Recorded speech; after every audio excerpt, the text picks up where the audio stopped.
Je le répète, Tamazight n'est pas une langue. J'ai assisté personnellement à une discussion entre un Norvégien et un Danois. Ils se comprenaient parfaitement dans leur langue respective. C'est presque la même. Et pourtant, ils ne disent pas. C'est le germanique.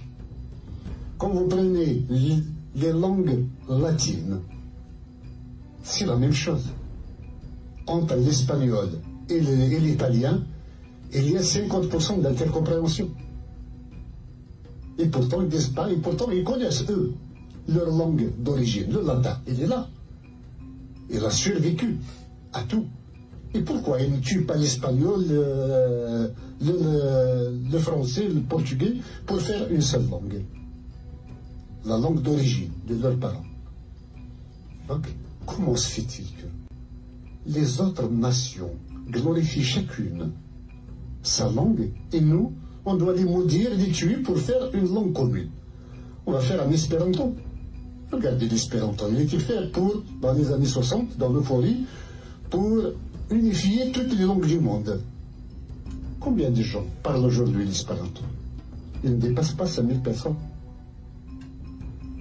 Donc, chacun enseigne sa langue. Nous connaissons Tsakveïlis. Donc, Tamazight est un moyen de mystification de l'identité kabyle. Si c'est Tamazight qui est la langue, donc le kabyle est un patois. Si c'est un patois, donc nous ne sommes pas un peuple. Sauf seul un peuple a une langue. Ceux qui ont un patois ne sont pas un peuple. J'ai été scandalisé quand des scientifiques kabyles parlaient de variante berbère. C'est quoi variante berbère? On a peur de dire que c'est une langue. C'est du mépris et vraiment du colonialisme même que de dire que Tamazight c'est une langue. Non. Le Maroc a essayé, avec l'IRCAM, d'unifier les langues berbères, de les standardiser. On parle même de standardisation en Algérie, même à l'échelle de tous les Amazighs. Standardisation de Tamazight. Comment on va standardiser? Chacun a une langue à part. À travers la constitutionnalisation, on a dit on va mettre sur pied une académie qui va standardiser. Quand tout est prêt, on va la rendre officielle. On se moque de qui? On va tuer toutes ces langues pour en faire une qui sera la langue de qui? Non. C'est vraiment noyer le poisson. Et puis, il y a ce complexe.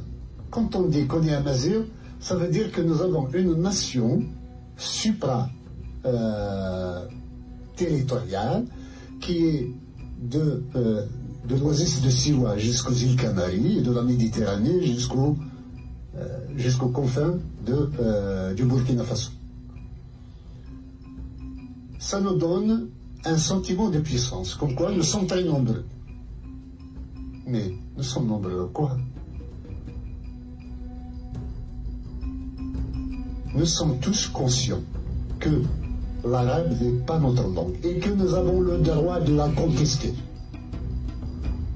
C'est notre droit absolu de refuser la langue arabe, pour nos enfants et pour nous-mêmes.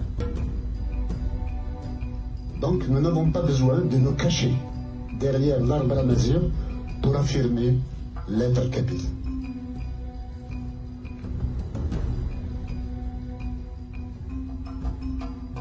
Tamazight est un moyen de mystification de nos jours.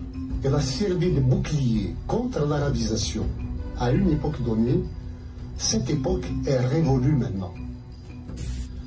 Tamazight, je le répète, Tamazight n'est pas une langue. C'est du mépris et vraiment du colonialisme même que de dire que Tamazight c'est une langue. Non. Standardisation de Tamazight. Comment on va standardiser? Chacun a une langue à part. On va la rendre officielle. On se moque de qui? on va tuer toutes ces langues pour en faire une qui sera la langue de qui? Il y a ce complexe. Quand on dit qu'on est amazigh, ça veut dire que nous avons une nation supra-territoriale qui est de l'oasis de Siwa jusqu'aux îles Canaries, et de la Méditerranée jusqu'aux confins du Burkina Faso. Ça nous donne un sentiment de puissance, comme quoi nous sommes très nombreux. Mais nous sommes nombreux quoi?